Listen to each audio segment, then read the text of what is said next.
Yo, yo, yo, peace and love, peace and love, peace and love, everyone. Great rising. Happy Sunday. Happy, solid, and soulful Sunday. Peace and love. What's going on? Whew. Give thanks for life. Give thanks for life. Give thanks for life. We are here Sunday at the studio. It's a beautiful day. To have a beautiful day. To be alive, to be well, to be free. To remember, to celebrate, to honor, to strive, to fight. Right, to fight. It's a beautiful thing to fight. To be able to fight for your freedom, to be able to fight for your liberation, to be able to strive, to be able to remember those before you who fought for your freedom, who fought for your liberation. We're just opening up a couple of tabs and then we're gonna get this thing started. We're gonna get this thing started. Get this thing started.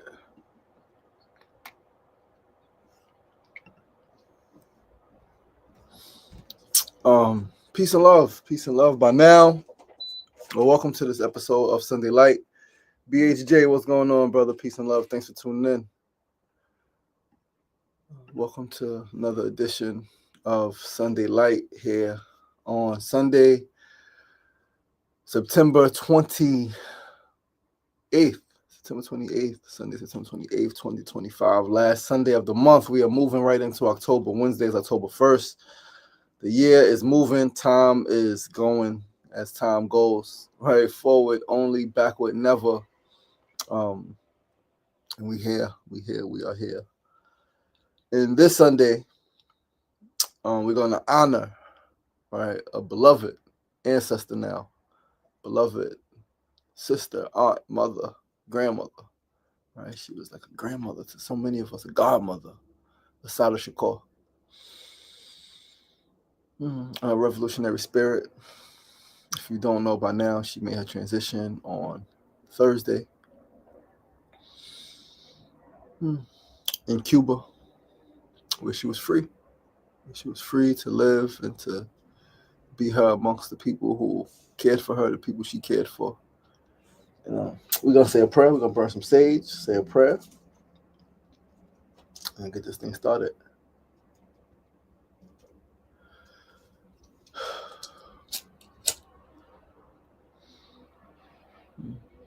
As we light the sage,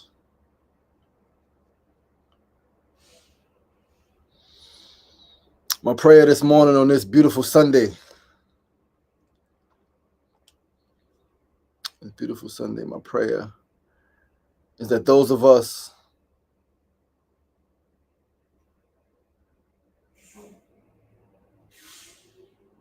who learn from Assata Shakur through her book, through her videos, through the many tales and stories about her, those who knew her personally, I was not one of those people, but those who knew her personally, those who say her name, those who share her photos, share her quotes, share her videos. My prayer is that we embody her spirit as revolutionaries, as freedom fighters. My prayer is not just that we say her name, but that we embody her spirit and that we embrace her message for community, for togetherness amongst tribe, for freedom of Black people and those who are oppressed. I pray that we embody her desire to be free from systemic and systematic oppression, to be free from colonialism,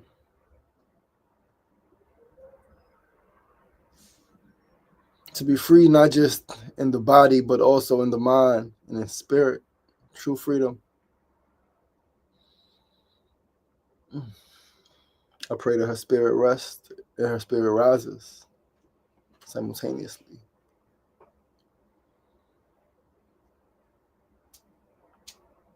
I pray that more of us rise up and join the fight for freedom, justice, and liberation.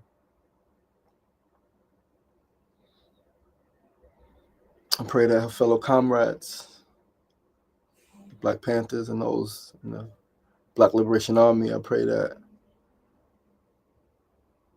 their spirits, those who are living, their spirits be eased,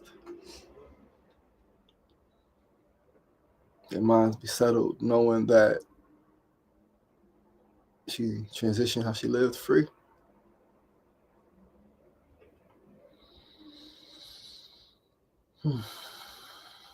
Pray that all political prisoners be free. Free from the hands and the grips of this injustice system.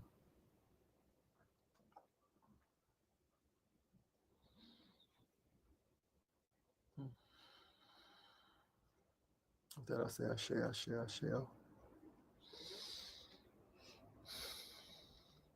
As our beloved brother, Frank Brown, Sefu Sankofa, chair of the Northeast Political Prisoner Coalition, as the call goes, free them all. Free them all. Don't let our political prisoners die in prison. Don't let our political prisoners die in prison. That is the call. That is the chant. That is the work. It is not just a call. It is work. As the saying goes, ain't none of us free until we all are. So no matter what the illusion of freedom we think we have, if one of our people are imprisoned, then ain't none of us free. We are each other's keeper. We are each other's salvation. In each other and one another, we find hope. We are reminded of our strength. We are reminded of what's possible. We are reminded of our courage. We are encouraged to be brave through the eyes and through the lives of one another. Listen, beloveds, Assata Shakur, if you read her book, you know a little bit. All right, listen to her videos, you know some. Spirit was pure. A fighter, a survivor, unjustly placed on a terrorist list. He wanted her bad. And shout out to Cuba for never giving her up, allowing her to live when the American government wanted her dead. Shout out to Cuba, who allowed her to live when the American government wanted her dead. May we remember and be reminded, no matter how beautiful it is outside, and no matter how nice things seem, this system does not want us to be free. This system does not want us to rise up. This system does not want us to be united in love. Because that's all we want, is to be united in love, to care for our people, to feed our people, to house our people, to clothe our people, to nourish our people, to educate our people, to laugh with our people, to play with our people, to organize, to travel. That's all we want. That's all we want. But as I told my son yesterday, some people in this world make it so hard.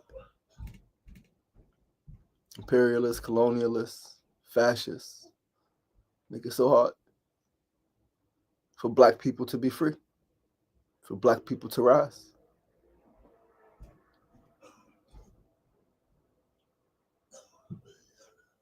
So the journey continues. The journey goes on and on and on and on and on. And we understand it because we understand the nature of life itself, energy, equal and opposite. We understand that if there are people who are extremely altruistic and who are extremely loving and nurturing, the opposite exists. At this time, in this age, Kali Yuga, it's a dark age. It's getting darker. This is when we need each other more. This is when we need more unity, more community, more family, more social gatherings. We need to be living together more, eating together more, organizing, educating more. Those who are parents, those who are soon to be parents, and those who desire to be parents. You have a duty to your children to make the world. You have a duty to yourself first and foremost to leave the world better than you found it, but then to your children to do as much as you can to ensure that the world that they grow into is a little better than the world you grew into. And then you have a duty to teach them the same. Pass on the responsibility. This is an obligation. This is not a choice. To fight for your own liberation should not be something that you choose to not do. It's an obligation, responsibility to your own self, then to your ancestors, and to your descendants, those who come after you, because there will be some after you, whether you have children or not. There will be some coming after you, nephews and nieces, godsons and goddaughters, little cousins, and just more children in the neighborhood. So organize, educate, strategize, execute. Right? Organize, educate, strategize, and execute in that order. Come together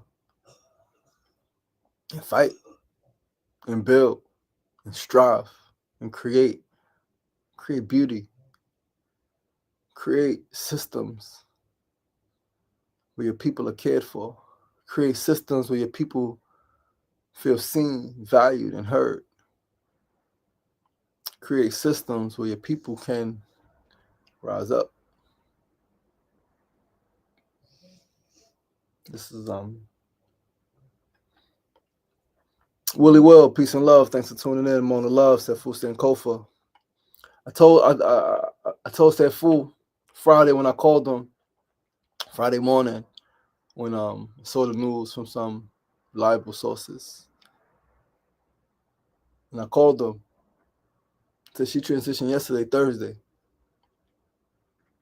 Thursday, we were with a friend at a home garden, harvesting, eating, sharing poetry, talking about struggle to rise. His son called him. He said at one point he felt a different sense of peace. I said, I don't think there are no coincidences. All is divine and all is connected. And even though I think the news was that she transitioned at about 1 p.m., right, earlier in the day, what were we doing? Organizing food for our community. We were organizing food for our community. So the spirit of the Panthers still lives. The spirit of Assata still lives on in our hearts and our minds and in our daily work and our daily actions. This is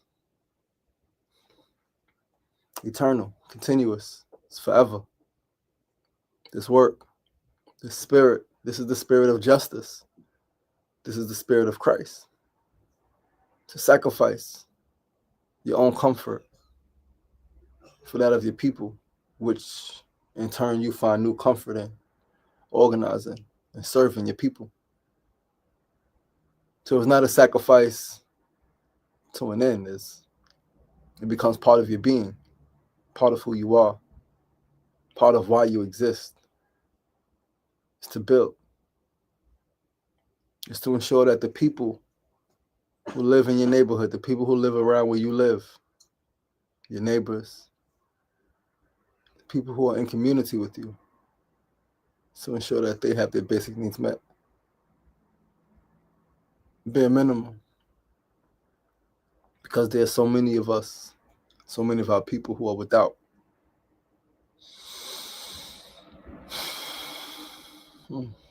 Spirit is heavy. So I wanted to read some of Assata's book, but unfortunately I cannot find it. A little disappointed in myself, right? I got books everywhere. Literally books everywhere. My children's room, some of my books in crates, books there, books there, books there, books over there, books in my room. I cannot find Assata.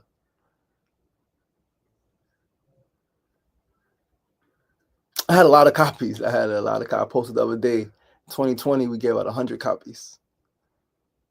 100 copies of Assata because I gave out Assata, I gave out Autobiography of Malcolm X because I felt I did a bus trip, took some young people and their families to DC, and I felt that young people, or people in general, more people, but especially our young people, they should read about her. They should learn about her. Right? She writes in detail her experience. Right? Handcuffed in prison, being shot by the cops, framed, all of that stuff. This book is freaking incredibly powerful. I remember reading that book as a youngin', and I was just blown away. Because as I mentioned in the video Friday, I have an aunt, my Aunt Edie. My aunt was a revolutionary. My aunt was a freedom fighter. My aunt survived extreme racism in the South in the 1930s and 40s in Georgia. Shot in the eye by a white boy at like 12 years old. Right, white mob coming to the house with the same thing like in the movies with the fucking pitchforks and fires looking for my Uncle Early. Because he told a white boy who was trying to sell something to my grandmother that she ain't want his business. And this is 1942, 1941, something like that. I think my aunt was 9 years old. She said when that happened, so like 1942. You're not supposed to tell a white boy, no, get out of here. But my family is, get out of here. We don't want that. Right? That's the spirit. And said later that night, mob of white people showed up at the house banging on the door. So my grandfather was like, send out Early. We here for Early. He ain't here. My aunt said she was sitting on the steps. My grandmother had, I think, my other aunt, my dad was upstairs. They had the rest of them upstairs or something like that. My aunt was on the steps. My granddad was at the door. He ain't here. Said he had the shotgun on top of the door. Old school shoestring. Said he was pulling the shotgun down. Said, if y'all don't leave from my door, somebody getting shot. Said, we here for Early. Send them out. Banged on the door. Boom, boom, boom, boom, boom. Grandfather brought the shotgun down. They ended up leaving. So they sent Early, my Uncle Early, on the train to Detroit, like 4 that morning. And he ain't come back to, he didn't return to Georgia until he died. He brought his body back. That's where my aunt comes from. My aunt moving to New York later on in life and still dealing with a bunch of racism and sexism and a bunch of stuff. Beautiful, beautiful black, brown-skinned woman, right? But outside of my aunt, who was my first example of a revolutionary woman, right outside of her, it was Assata Shakur. Learning about her young, super inspired, right? Like, what made her, like, how did she develop that spirit? And she was from Queens, right? She was queen from Queens. She was here in Queens, Jamaica, Queens. I think we all should learn more and embody that spirit a little more, embrace that message a little more, right? By any means, as Brother Malcolm would say, by any means, get free, be free, stand up for yourself, advocate for yourself, advocate for your people. Yeah, it's tough. Yeah, it's scary. Yeah, it could be hard, of course, right? Yeah, the threat of death is real, but what is life if you ain't living? What is life if you ain't free? What is life if you don't have the ability to move about as you please? What is life? You can't be you. All of you. Your full self. Are you living or are you just existing? This is a message just for the some, because we know that all, it's never going to be all. It never has been. Just need some. Because the trick of the beast is real. The subliminal conditioning, the mind control. Very, very, very real. A lot of people are asleep. A lot of people are controlled. They're moving absent-mindedly. Their spirits have been broken through generations of oppression, of abuse, through generations of not being able to see your mother and your grandmother and your father and your grandfather and your great-grandfather, your great-grandmother struggle. You believe that's all there is to life, is to struggle.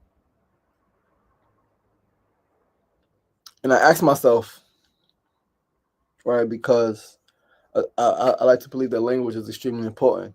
And there are some people who say the struggle continues, and I used to say that, but then an older sister, an elder, shifted my mind by asking me a question: is it a struggle or a journey? Right? If you say it's a struggle, there will always be a struggle. And so I asked myself, going back to when we harvested some roots, some stems, some leaves, some fruits on Thursday at our friend's garden here in Astoria, I asked myself, does the plant struggle to break free, or does it just break free when it's time? Is it on a journey, and when it's time, it emerges? Or is it a struggle? Perception is reality. How you perceive it is how you see it. Right? So this journey is eternal. This is the journey to live. In his book, right, Starry Messenger, Neil deGrasse Tyson, one of the last chapter in the book, right, Life and Death. I was reminded of something. I was reminded that as beautiful as Mother Nature is, as nourishing as Mother Earth is, it's also very destructive, right? He said, he spoke about how many humans die per year, right, around the world. I can't remember the number, but it's millions of people, right? And then they spoke about how many people are killed by other people, which is, when you think about it, right, even in the wars, it frails in comparison to the amount of people who die from illness, virus and bacteria, right? From mosquitoes, Zika virus, a lot of people die from that shit. Malaria, a lot of people die from that shit, right? Like, a lot of people die in the disasters, the floods and the fires, earthquakes, tornadoes, hurricanes, right? Heat strokes, right? A lot of people die from really like natural causes. Outside of developing stuff from your food, from bad diet, right? Outside of shit like that and stress, just from existing in the best possible condition, still, nature wants to kill you. It's a beautiful thing because perception is reality, so nature wants to kill you, but also regenerate you and empower you to live, is both at the same time. But reading that part of that book reminded me of that, reminded me of something I learned. I think I first realized a decade ago or so, right? A decade or so ago, when I watched some videos, just like concepts on the formation of the earth and how violent that shit was. Waves crashing and volcanoes erupting, and 60 million years ago, dinosaurs went extinct. Meteor the size of Mount Everest hit Earth. It's not human doing at all, right? Like, humans ain't do that shit. That's nature. It's Earth. It's universe. Setting before that, 200 million years ago, there was an extinction even worse than the dinosaurs.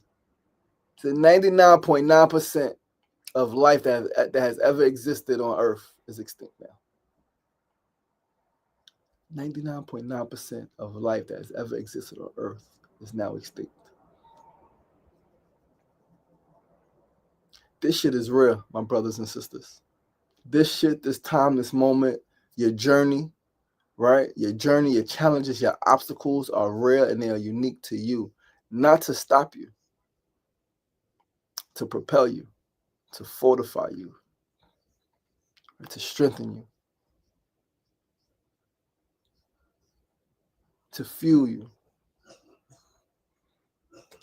But we got to get our minds right. This is why the organizing and education is important, because our people have to develop a stronger mind, a more clear mind. Where are we going? I like our brothers from December 12th movement say straight ahead. Straight ahead, Omawali said straight ahead. And that's it. Straight ahead. Move forward, right? As the elders say, forward ever, backward never. Move forward. Persist. Persist. Persistence always overcomes resistance. Persist. They have a duty to stop you.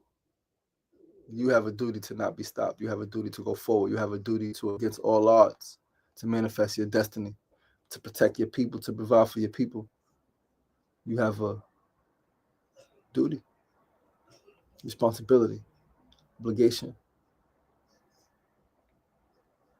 In your own way, right? Not in the way that such and such did it, not in the way that such and such over there did it, but in your way.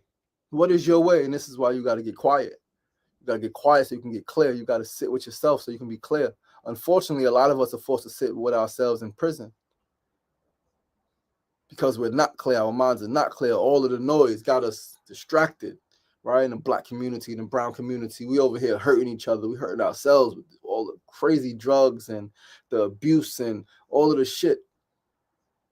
So those of us who got some clarity, it's our responsibility to provide space for others to gain some clarity. Right? We got to get back to community. We got to get back to opening our homes. You can't keep complaining about we don't got no space. Right? Like I'm telling Mona, I'm itching. Got to get my crib a little more in order. But I'm itching to start inviting people over Sunday mornings to do the show live in front of some people. Can't keep saying I don't got a space. You need a space. I need a space. Need a space. We do need more space, right? We do need more space, absolutely. But what we're gonna do until we get it? Keep complaining about needing it, or figure out and make do with what the fuck we got?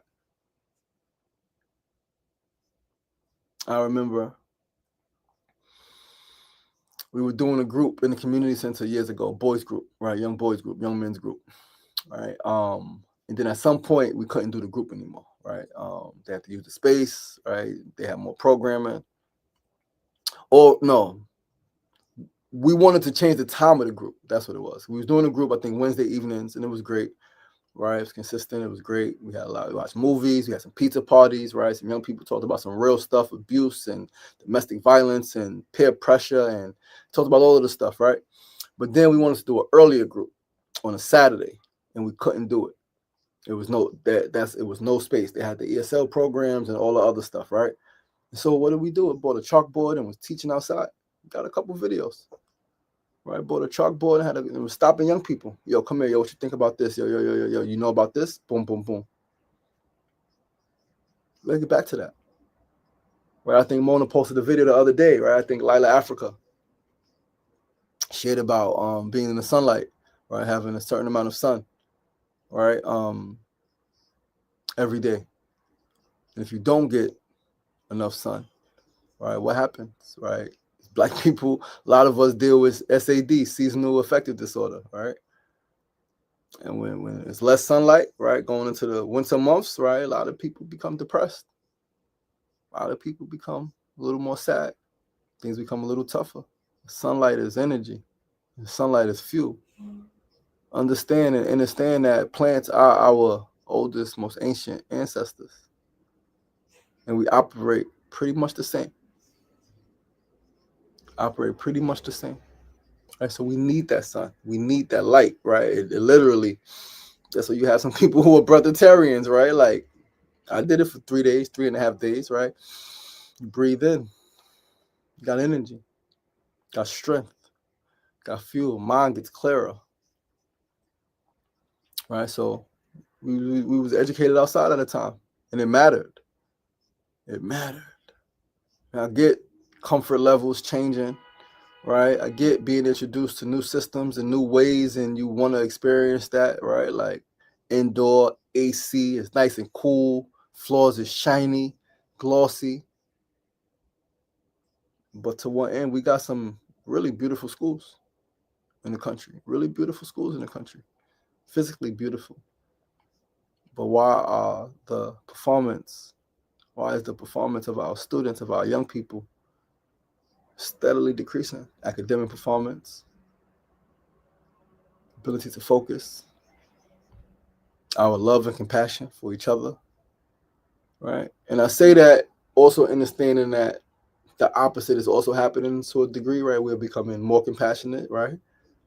Some young people are talking about their feelings and emotions when, as a young person, right, just 20 something years ago, I did not talk about my feelings and emotions. I was not able to, even though I wanted to, right? My generation, I think we wanted to, we weren't able to. And then I think maybe a few generations before, they didn't even want to. They didn't even want to talk about what was going on, right? Some of us, my generation, I think, right, like a few years before, I think like 50 and down, 50 to like 35, we wanted to talk. We weren't able to talk because we wasn't supposed to talk. But I think like 60 and up, 70, 80 and up, they didn't even want to talk. They wasn't even aware. They wasn't even aware. It was just like, this is just what it is. I ain't got nothing to say. I'm okay with it. It's like, damn. All right. What has the effect been on our people being educated inside four walls? What has that effect been? Not being educated outside anymore. What has been the effect of sending children to be educated by people? They may be good people, but they're people propagating a system that doesn't want your children to grow and excel and become their best. What is that impact? I think it was Malcolm X said only a fool will send their children to be educated by their enemy. Only a fool will send their children to be educated by their enemy. And trust me, I get that it's a fucking struggle, right? It's a challenge because you got to work, all right?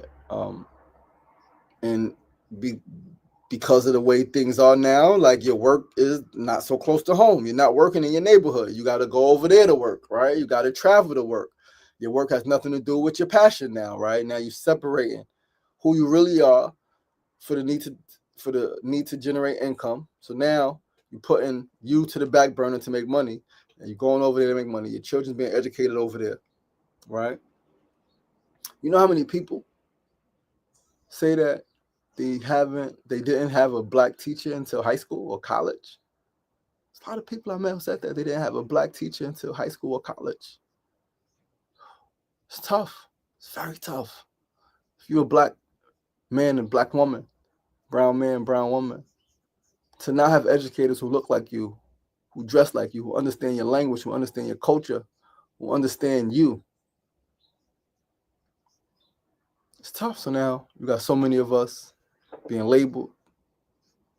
You got so many of us being drugged up. So many of our babies. Simply because people don't understand. Some of us need to move to learn, right? Like we learn through movement. So we can't just sit still and listen. That's just not, as a child, you want a young boy, young girl to sit still and listen? Come on. Some could, of course, but a great majority, no. So now in nature, like we literally, like our cells, it's like bouncing like this. It's moving. So we need to move. We need to be able to dance. We need to be listening to some music and learn, right? Like, so shout out to the educators, the black educators who understand that, who make learning fun. So learning ain't supposed to be fun. Yes, it is. It's supposed to be able to enjoy it so you can digest it. That which you don't enjoy, that which becomes labor, right? A labor for you. It doesn't stick. You don't retain it. It doesn't really help you as a young person, especially. Right? So we got to get back to community. We got to educate each other and our children together, right? So the homeschooling is so important, so important. And you guys know my story with that, right? I dropped the ball a bit, all right?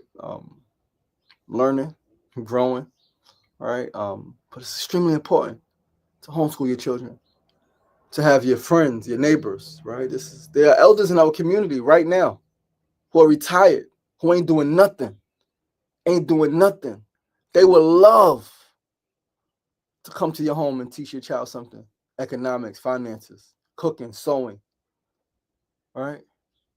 Agriculture, gardens, right? There are elders right now in our communities, wherever your community is, right? Whatever your community looks like, there are people in your neighborhood right now who are retired, who would love to help you educate your children. They would love to. There's no structure, so we got to build. We got to build, and we have examples. We have examples. We have old examples, the Panthers, right? But we have, again, the spirit is still here. It lives on. I remember one of my homegirls years ago. She had I forgot what it was called, but she had a Harlem, a whole homeschool pod, right? Her, I think it was like 8 to 10 of her friends. They would take turns, right? They had a whole system, right? Each day they take young people to museums, taking them to art galleries, right? Gardens, parks, right? You're doing all of the things with them. They in each other's different homes. This day they're at this home, that day they're at that home, right? They did that, and I remember learning about that. I was like, wow, that's phenomenal, right? And I'm sure those still exist, right? So we got to get back. We got to get back. We got to get back to community, cooking together, eating together, right? Communal gatherings. More. Again, yeah, I don't know when, but I'm gonna push like sometime this fall, this winter. We're gonna be here at my crib, right? Sunday mornings are gonna be at my crib, right? This is ministry. I know I need it. I know I need community. I know I need it. I'm extremely creative. I'm extremely strong and resilient, but I need community. Not just like I need community for all the reasons I need community, all the reasons one could need community, right? To feel loved, right? To feel safe, to feel warm, to feel like you belong, right? But to also have a lot, I want to give out to my people, right? A lot of energy, a lot of wisdom, a lot of knowledge, a lot of heart, a lot of love, a lot of compassion. I want to extend to my people. Tomorrow's not promised. We got to act now. All right. So I'm going to talk with Mona. We're going to figure out. We're going to start in the next couple of Sundays. All right. Next couple of Sundays. Get my ass up earlier. All right. Open my doors. All right. Get a couple of fold up chairs. All right. We got some chairs and couches, but get a couple of other chairs. Probably feel like, I think I've had like 10, 12 people in here before. I think I had about 10. The most people I had in here, like 10, 12 people sitting. All right. So yeah, just organizing. But she heard me. She's here. Right. So that's an intention. All right.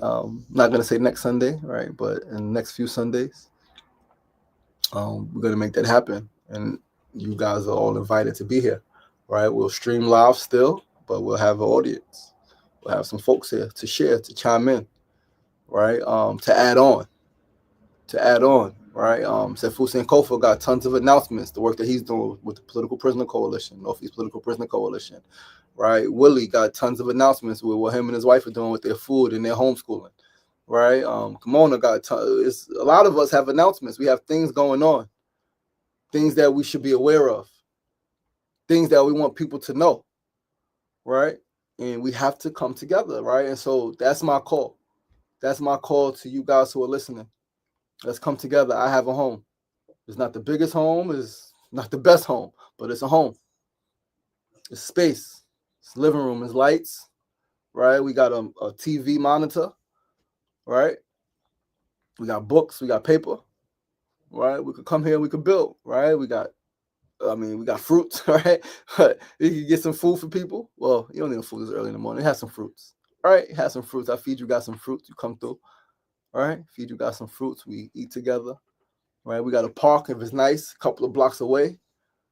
All right, Astoria Park is right there. We can meet in Queensbridge Park. It's closer to main train station, right, for folks. But let's come together, guys. That's my call. That's my charge to myself to figure it out, to set a date, to set an intention, to get my crib a little more organized than what it is, get my books in order, get my papers in order. We got a whiteboard here. We got everything we need to build a home. We got everything we need right here, family. I just need you to come. and let's add on to each other. Let's pour into each other. Let's build. Let's have these sessions with people here. Mona's here, Sundays, every Sunday, right? I invite more of you guys to come. Join me, please. I need you. Our babies need you. Our babies need us. You saw this week, 13-year-old boy shot and killed, shot in the head by a 16-year-old. And that was intentional, they say. So not like accidents where like, oh, young person was shooting and then a child got shot. I remember Lloyd Morgan got shot in the Bronx, 2 years old.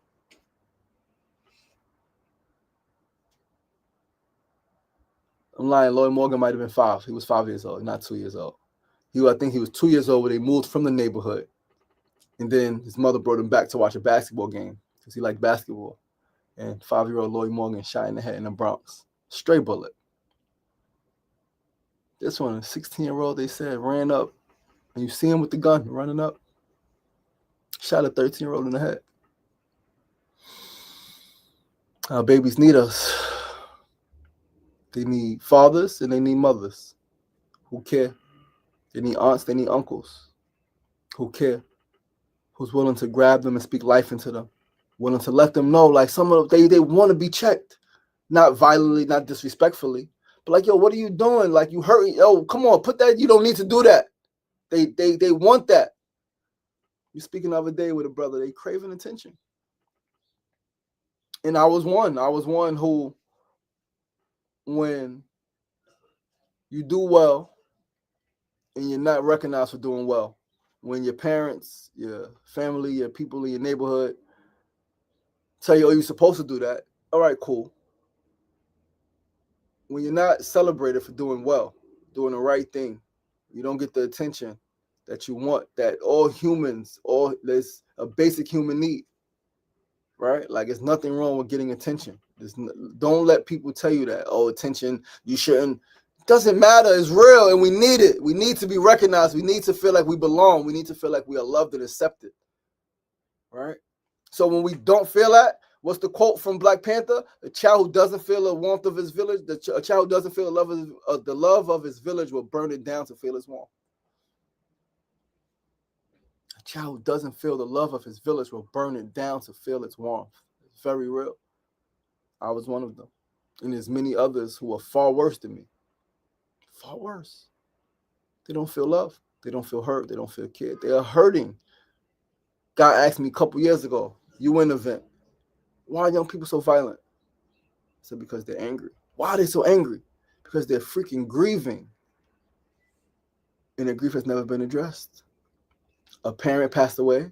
A grandparent passed away. A friend moved away, right? They were beat. They were abused. They were yelled at, right? A parent's on drugs. A parent's in prison, right? Like, all the different dynamics that as adults we know it causes grief. These young people are experiencing grief. We were young people experiencing grief that didn't go checked, went unchecked. Suck it up, deal with it. You still got to go to school. Listen, if I break my leg, right, if I had a job and I broke my leg right now, I could be out of work until my leg heals. 6 months, a year maybe, right? And still figure out compensation, still figure out how to be taken care of by the state, by the city, by my job, whoever. But your parent passes. Your parents divorce. You are abused. Somebody gets shot in your neighborhood who you knew. You just seen them yesterday. They're shot and dead now. Grandparent passes away from cancer. All of the different things, you will have attachments. There was a break in that relationship. And you're expected to just go to school 2 days later. I'll take a day, take 2 days, go to the funeral. You could miss school for the funeral. Right, you could miss work for the funeral. But then you got to go back right away. You got to perform the same way you've been performing. How? It's inhumane. The system is inhumane. So we got to create a better way. Where once we as we recognize our people as they deal with grief. Number one, the grief that people are already dealing with, we got to figure out a way to check that, right? But some of us far along, we still got to make shit happen, right? So got to make space, check it. We got to compartmentalize. Cool, boom, bap, boom. But as our young people, got to give them space to process, full space to process fully. I remember, I think it was in, if I'm not mistaken, it was in Compton. years ago when we were building a school, right? When I was part of the process of building a Sacred Arts Academy. And I think it was in Compton. There was a young boy, and on his way to school, right? Like I think within a year, he was shot twice, right? Straight bullets, random, shot twice. No, I'm lying. Two people he know got killed, right? Two people he know got killed. I think he was in like two shootouts, right? Like people shooting as he's going to school, and he was expected to still perform. And I think that was the first school, right? Because I think it was a teacher in the school who like recognized like what was going on in his home life, what was going on in his personal life. And so I think he was falling asleep in class, unable to focus, snapping, right? And the teacher recognized, yo, he had been through a lot. He'd been through a lot. And so I think that was the first like public school that started to institute mental health. Like they created a whole mental health, emotional well-being, I think check-in, like part of the school. That shit was so inspiring because it was like, that's real. I remember in Queensbridge going to school. Never forget, Nino Brown got killed in front of my building, in front of my window. In front of my window. My cousin and I seen it. Brains leaking. Going to school the next morning, people still cleaning the ground. You still see some remnants of his brain. Walking through 10th Street, going to PS 111, you see thousands of crack valves on the floor. Sometimes we seen chalk outline. We seen chalk outlines walking the fuck to school. You know how traumatizing it is? You know how traumatizing it is? We heard the guy jumped off the roof. Bang! We were there before the ambulance got there. Some of us young people, 10, 11, 12 years old. Young people. Seen a man. Well, we didn't see him jump. Heard the boom. Ran over there. He's laid out. Body is insane. Day before the ambulance got there. Somebody put a white sheet over him. The ambulance come a few minutes later. You know how traumatizing this thing? I go to school the next day. And then you go to school and you can't even talk about it. It's not even up for discussion. There's no space to talk about what we really experience. So we got to get back to community. We got to get back, right? Like this time, this day, in honor of our beloved ancestor now, Assata Shakur. Got to get back to community. We got to get back to taking care of each other. It's the only way. It's the only way. We're going to read her famous quote, right? It is our duty to fight for our freedom. It is our duty to win. We must love each other and support each other. We have nothing to lose but our chains. It is our duty to fight for our freedom. It is our duty to win. We must love each other and support each other. We have nothing to lose but our chains. It is our duty to fight for our freedom. It is our duty to win. We must love each other and support each other. We have nothing to lose but our chains. That's it. And that's real. That's all it takes is us. All it takes is each other and the desire to be free, the will to protect each other, the will to live, the will not just to exist, but the will to thrive, to have life and to have it more abundantly. We are perfect manifestations of the Most High. We deserve the world. We deserve everything that's in our hearts and everything that our mind can conjure up. We deserve it. But we got to strive for it. We got to strive for it. It ain't going to be given to us. Actually, it's people who want to restrict us from it. We see that. Some of us feel it. People who want to restrict us from the very freedoms that are innate to human beings, to the very freedoms that are innate to all living beings. They are free. So we got work to do, my brothers and sisters. We got real work to do. But I'm in. I'm all in. I'm all in. Mona, you all in? All in, baby. Mona's all in. Sefu Sankofa, you still there? You all in? Willie, you still there? You all in? She wife Ginger, if she all in? And let's go get it. Ain't nothing to it but to do it, as they say. All right. Thank you, guys. Thank you for tuning in. Thank you for listening. I'll burn some Palo Santo. Meditate.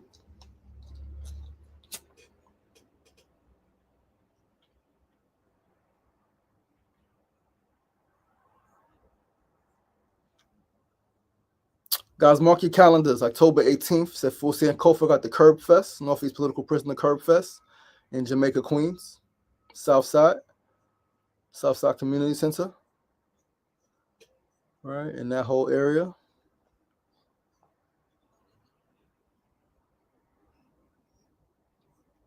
Right, necessary work, guys. We can't let our political prisoners die in prison. Willie's all in. Oh, let's take some breaths. Let's get comfortable in our seats.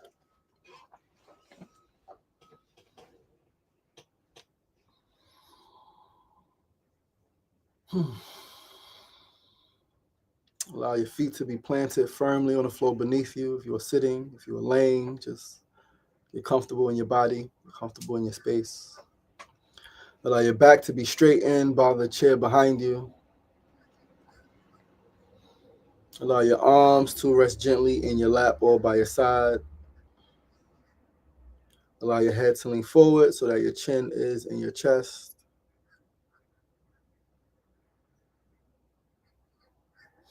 And allow your eyes to close ever so softly. And just become aware of your breath.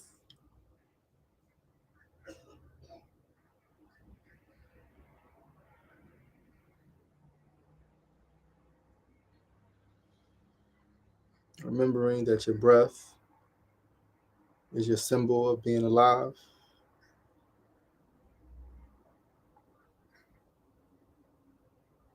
Also remembering that your next breath is not promised. So cherish each breath.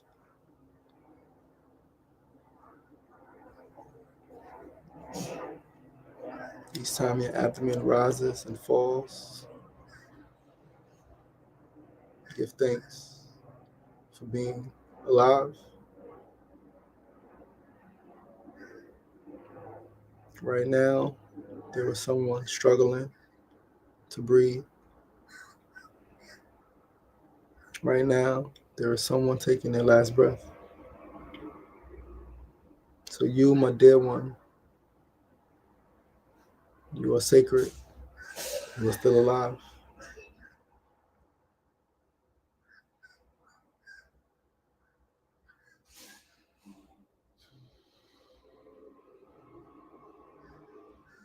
As you breathe and your breathing settles at a steady pace, turn your attention to your mind.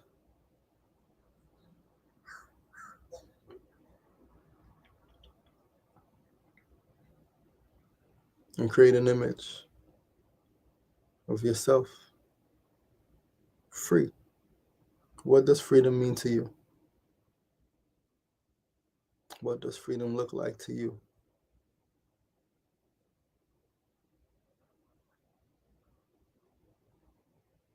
What does freedom look like to your people?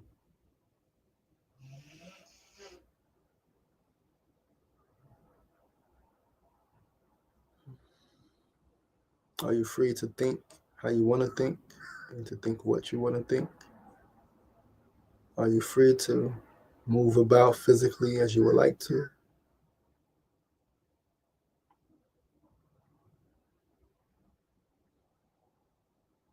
Is financial freedom important to you? Is time freedom valuable to you? Is the freedom to love whoever you want, however you want, valuable to you? You know, those freedoms also valuable to those you love.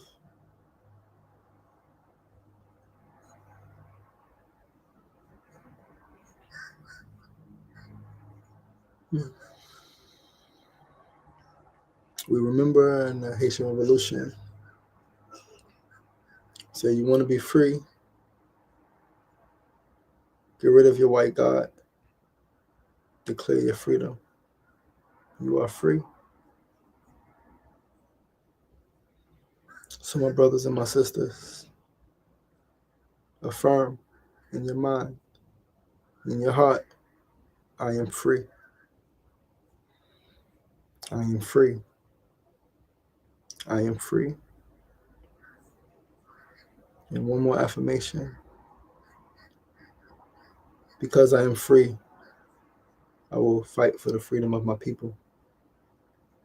Because I am free, I will fight for the freedom of my people.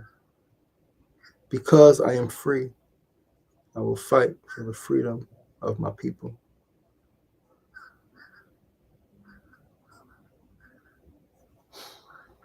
Know that you are loved.